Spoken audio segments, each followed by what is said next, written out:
بسم اللہ الرحمن الرحیم الحمدللہ رب العالمین وصلی اللہ علی محمد وآلہ الطاہرین۔ موضوع گفتگو حرام معاملے، اور ہماری اس گفتگو کا عنوان ہے جادو اور کہانت، یعنی مختلف غلط کاموں کے ذریعے سے ادھر ادھر کی خبریں دینا، اسی طریقے سے شعبدے بازی۔ جادو اسلام میں حرام ہے۔ اب یہاں پر جادو کے اعتبار سے دو حصوں میں گفتگو کو تقسیم کیا جا سکتا ہے۔ اس میں سے ایک گفتگو تو یہ کہ واقعاً جادو کرنے والے کو پیسہ دینا کسی کو نقصان پہنچانے کے لیے، تو یہ پیسہ دینا بھی حرام ہے اور اس کے لیے پیسہ لینا بھی حرام ہے۔ لیکن عام طور پر ہمارے معاشرے میں وہ افراد ہیں جو جادو جانتے نہیں ہیں، بلکہ بے وقوفوں کو مزید بے وقوف بنا رہے ہوتے ہیں، تو ان کے لیے بھی یہ کام جائز نہیں ہے، کیونکہ ایک جانب یہ جادو کی ترویج کا سبب ہیں، اس کو پھیلا رہے ہیں، لوگوں کو ڈرا رہے ہیں، اور کیونکہ وہ نہیں جانتے تو ساتھ ساتھ یہ بے وقوف بھی بنا رہے ہیں اور جھوٹ بھی بول رہے ہیں اور لوگوں کو گمراہ کر رہے ہیں۔ تو دونوں صورتوں میں اس کام کے لیے اجرت لینا جائز نہیں ہے۔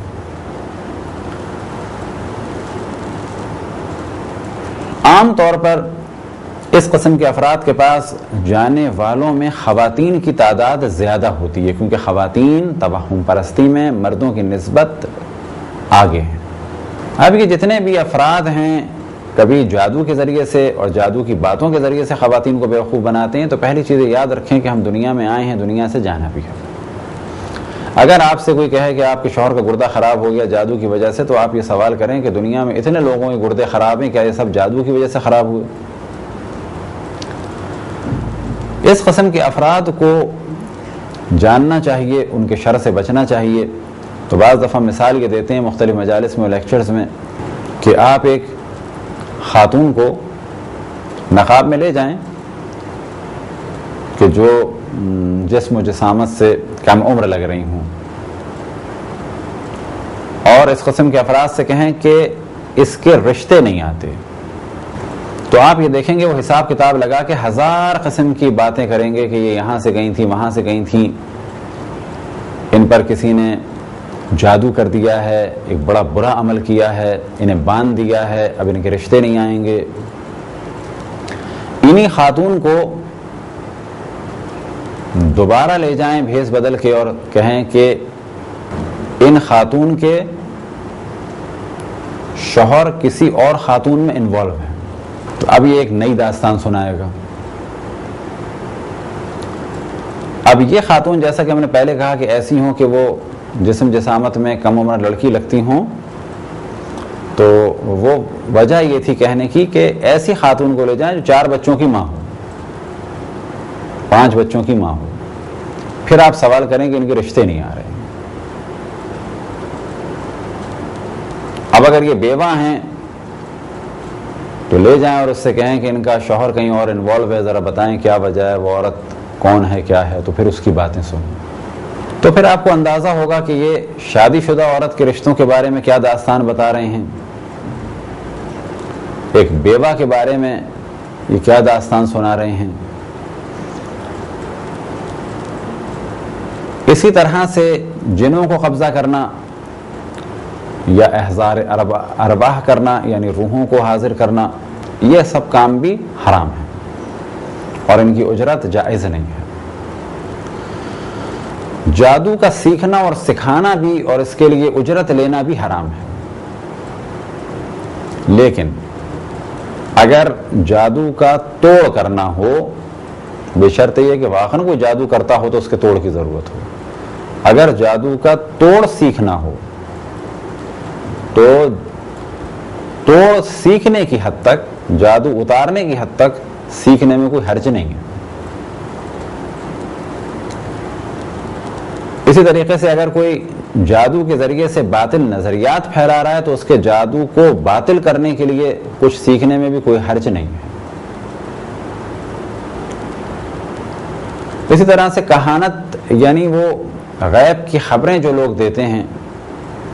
اب یہ غیب کی خبریں یاد رکھیں، کچھ ہیں قرآن کے ذریعے سے وہ بالکل صحیح ہیں، کچھ ہیں انبیاء کے ذریعے سے، ائمہ کے ذریعے سے وہ بالکل صحیح ہیں، اور کچھ پاک اور پاکیزہ متقی افراد بتاتے ہیں وہ بالکل الگ موضوع ہے۔ ان افراد کو پرکھنے کا معیار یہ ہے کہ یہ دیکھیں کہ یہ افراد واجبات پر عمل کرتے ہیں اور حرام سے بچتے ہیں، یا یہ کہ واجبات پر عمل نہیں کرتے اور حرام میں مبتلا ہیں۔ اگر یہ واجبات پر عمل نہیں کرتے اور حرام سے نہیں بچتے تو یہ خود شیطان ہیں اور ان سے بچا جائے۔ اب یہاں پر ہم توجہ دلائیں کہ جادو ہے، اس میں تو کوئی شک نہیں، لیکن جادو کی اتنی حد نہیں ہے کہ جتنا لوگ ڈرتے ہیں۔ اب یہاں پر سوال کیا جائے انڈیا کے جادوگروں سے کہ آپ اگر واقعاً کچھ کر سکتے ہیں تو آپ سیاست دانوں کے لیے کوئی کام کر کے دکھائیں، تو جواب یہ ملے گا کہ جادو تو ہے، تھوڑا بہت یہ کام کر سکتے ہیں، لیکن جادو میں اتنا اثر نہیں ہے کہ بڑی بڑی حکومتوں کو ہٹا دیں،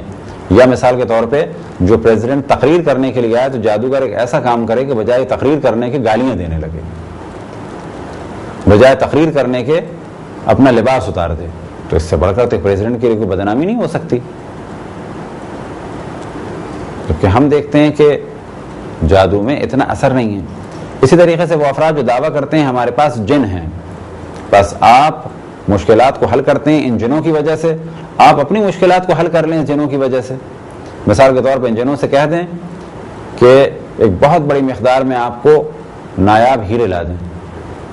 بس ایک دفعہ یہ ہیرے لا دیں، بعد میں ان کو آزاد کر دیں، کیونکہ آپ کی ساری زندگی کی مشکل حل ہو گئی۔ آپ کو کیا ضرورت ہے کسی سے 200 روپے، کسی سے 300 روپے، کسی سے 400 روپے لے کے جنوں کے کرشمے دکھائیں؟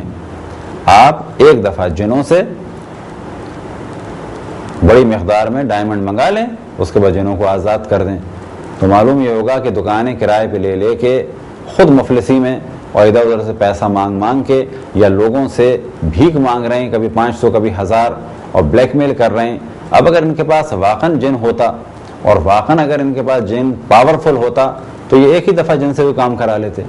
تو یہ بھی ذہن میں رکھیں کہ جن ہیں، لیکن جنوں کی بھی اتنی پاور نہیں ہے کہ ان سے اتنا ڈرا جائے۔ اب یہاں پر ایک موضوع کو اختصار کے ساتھ ڈسکس کریں پامسٹری وغیرہ سے متعلق، تو ہاتھوں کی لائنوں میں کہیں کہیں کچھ انڈیکیشنز تو ہیں، لیکن سوال یہ پیدا ہوتا ہے کہ جو شخص دیکھ رہا ہے وہ واقعاً اس کو پڑھنا جانتا ہے یا نہیں جانتا، یہ ہے سوال نمبر 1۔ دوسری بات یہ کہ اگر اس نے پڑھ بھی لیا تو ممکن ہے غلط پڑھا ہو، اور سب سے اہم بات یہ کہ جس کی جانب دین نے توجہ دلائی کہ انسان صدقہ دے، کار خیر کرے، دعا کرے، منتیں مانے، مشکلات حل ہو جائیں گی۔ بس فرض یہ کر لیں کہ ہمارے ہاتھ میں لکھا ہوا تھا اور ہمارا ہاتھ دیکھ کے کسی شخص نے بتایا کہ یہ شخص یعنی میں آنے والے بدھ کو مر جاؤں گا، فرض یہ کر لیں کہ یہ صحیح کہہ رہا ہے اور ہاتھ میں ایسی کوئی لائن ہے، تو اسلام کیا کہتا ہے کہ ہم صدقہ دیں، نیک کام کریں، کار خیر کریں۔ تو سب سے زیادہ مسلمانوں کی توجہ ہونی چاہیے کار خیر کی جانب، صدقے کی جانب، دعاؤں کی جانب اور منتوں کی جانب۔ اس قسم کے افراد سے بچا جائے، ان جادوگروں سے، ان دکانداروں سے کہ جو معصوم اور سادہ لوگوں کو بیوقوف بنا رہے ہیں۔ ان میں سے ایک بہت بڑی تعداد فاسق و فاجر افراد کی ہے۔ بدقسمتی سے ہمارے ہاں کچھ پیری مریدی کا سلسلہ شروع ہو رہا ہے، کوشش کریں مومنین کے پیری مریدی کے سلسلے کو بالکل ہی ختم کرنے کی کوشش کریں۔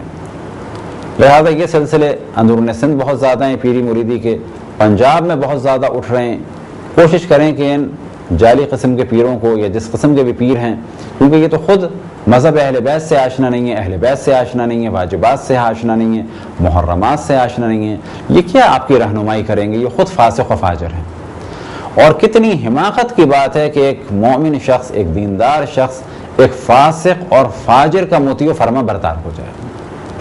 اب یہاں پر ایک خاص موضوع کی جانب ہم توجہ دلائیں، اور وہ ہے تنجیم۔ تنجیم عربی میں کہا جاتا ہے، اردو میں عام طور پہ کہا جاتا ہے علم نجوم۔ اب یہاں پر یہ ذہن میں رکھیں کہ اگر ستاروں وغیرہ کی حرکتوں سے کچھ خبریں دی جا رہی ہیں، یا یہ کہ اپنے آپ کو یہ ظاہر کیا جا رہا ہے کہ میں ستاروں کی گردش سے خبریں دے سکتا ہوں، تو یہ دونوں کام غلط ہیں۔ تو بعض دفعہ بڑے آرام سے کہہ دیا جاتا ہے علم نجوم. تو یاد رکھیں کہ علم نجوم دو طرح کا ہے، اور اتفاق سے انگلش میں بھی اس کے دو نام ہیں، ایسٹرونومی اور ایسٹرولوجی. ایسٹرولوجی سے بچنا چاہیے، لیکن اگر ایسٹرونومی ہے کہ جس کو کہا جاتا ہے ہیئت، یعنی ستاروں اور سیاروں کی گردشوں کو جاننا اور ان کے ذریعے سے چاند گرہن، سورج گرہن اور اس قسم کی چیزوں کو ڈسکس کرنے میں کوئی حرج نہیں ہے. یا مثال کے طور پہ ایسٹرونومی میں جس طرح سے ستاروں پہ ریسرچ ہو، سیاروں پہ ریسرچ ہو، خود اپنے سولر سسٹم پر ڈسکشن ہو، گلیکسیز پر ڈسکشن ہو، تو یہ علم اگر اس طرح سے ہے تو بہت ہی بہترین علم ہے، کیونکہ ان تمام چیزوں سے اللہ سبحانہ و تعالیٰ کی معرفت حاصل ہوتی ہے. تو یہاں پر توجہ رہے کہ جب علم نجوم کہا جائے تو فوراً آپ سوال کریں کہ علم نجوم سے آپ کی کیا مراد ہے. اگر علم نجوم سے مراد ہے غیب کی خبریں دینا تو یہ کام صحیح نہیں ہے، اور اگر علم نجوم سے آپ کی مراد ہے چاند و سورج کی گردشیں، ستاروں اور سیاروں کے بارے میں معلومات، اپنے سولر سسٹم کے بارے میں معلومات، یا یہ ریسرچ کتنے ستارے ہیں اور کتنے سیارے ہیں، ہماری گلیکسی جو ہے کب وجود میں آئی، اس قسم کی اگر ریسرچ ہو تو اس میں کوئی مذائقہ نہیں ہے. بلکہ ایسٹرونومی اس حد تک کہ ستاروں اور سیاروں اور فضاؤں کو دیکھا جائے، یہ معرفت خداوند تبارک و تعالیٰ کا سبب ہے. خداوند تبارک و تعالیٰ سے دعا ہے کہ بحق محمد و آل محمد ہمیں اپنے رسول، اپنی حجتوں، خصوصاً امام زمان علیہ الصلوۃ والسلام کی معرفت اور اطاعت کی توفیق عطا فرمائے. وصلی اللہ علی محمد و آلہ الطاہرین.